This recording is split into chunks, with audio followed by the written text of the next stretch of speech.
Russia is gaining advantage in eastern Ukraine as forces learn from earlier mistakes, U.S. officials say, by Jim Sciutto, Chief National Security Correspondent. Russian forces are gaining an advantage in eastern Ukraine as they learn from mistakes made during the earlier stages of their invasion of the country, including better coordinating air and ground attacks and improving logistics and supply lines. Two U.S. officials with direct knowledge of U.S. intelligence assessments told CNN. The U.S. does not expect new weapons systems recently supplied to Ukrainian forces, including the HIMARS multiple rocket launch system, to immediately change the situation on the battlefield, in part because those systems are so far being sent with both a limited range and a limited number of rockets to ensure they are not fired into Russian territory. Additionally, Russian forces have been able to destroy some of the new Western supplied weapons, including M777 howitzers, in targeted attacks. A man walks past the wreckage of a car in Lysychansk on June 21, 2022. As Ukraine says, Russian shelling has caused catastrophic destruction in the eastern industrial city.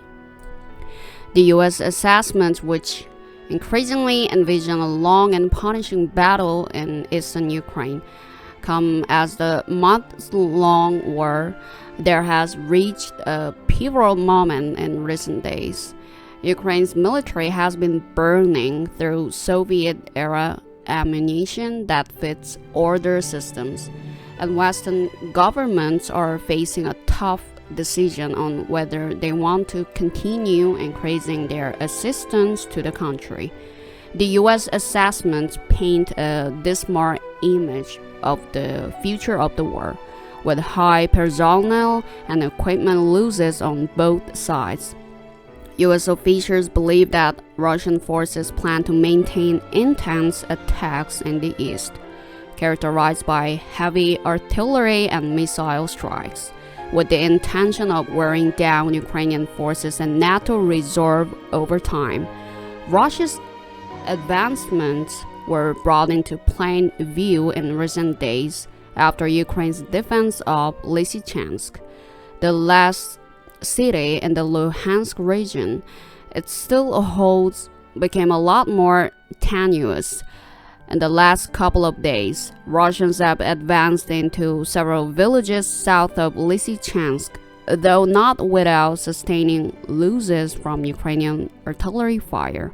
In the coming weeks, Ukrainian President Volodymyr Zelensky will virtually address the upcoming G7 and NATO summits, senior U.S. administration officials have said, with the leader looking to show up Western support for his country during the G7.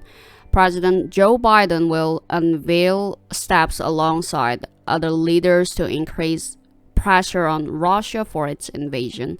And at NATO, the U.S. will announce measures to strengthen European security, alongside expected major new contributions from allies, one official said.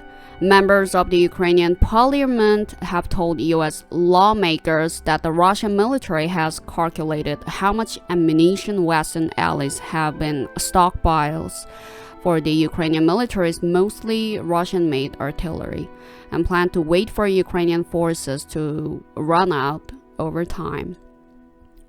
Putin is not deterred, and I don't think he will ever be deterred.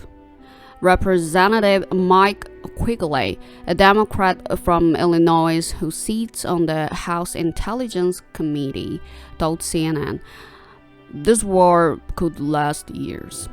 He added, At home, US and NATO partners are beginning to see the limits of their own supplies of certain advanced weapons, including shoulder-fired anti-aircraft missiles and Javelin anti-tank missiles.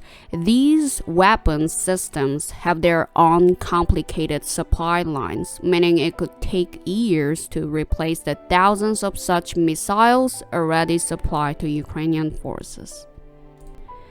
Meanwhile, the U.S. Defense Department's watchdog has opened an evaluation of the department's plans to restock its own munitions and equipment stockpiles as it continues to supply significant quantities to Ukraine, the agency announced Wednesday.